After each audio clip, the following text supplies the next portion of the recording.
Well, ahoy there, landlubbers! Did you see that really cool craft that we have for all of our little pirates at the Boulder City Library?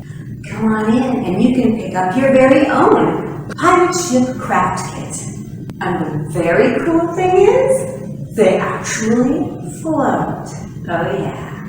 If you're in the mood for pirate stories, wait and see what I've got for you. Here at the Boulder City Library, in our youth department, our summer reading program is all about tales and tales. Well, you know, tales like an animal has, and then storybook tales. So we're having all kinds of animal fun. I actually found some books that have to do with pirates and animals.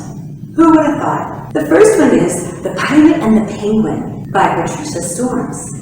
We also have Pirate Chicken, All Hands on Deck. This one's by Brian Yanish. And this great adventure is called Henry and the Buccaneer Bunnies. I like how he's reading a book while he's swinging from the rope. Hopefully it's a book on how to hoist a sail. And finally we have We're Going on a Treasure Hunt by Kelly DiPuccio. So come on down, my babies, and pick up your free pirate ship craft kit. And some great books to go along with it. Oh, and teens, don't you worry, we haven't forgot about you. I've got something coming up real cool for you. I'll show you soon. Bye for now.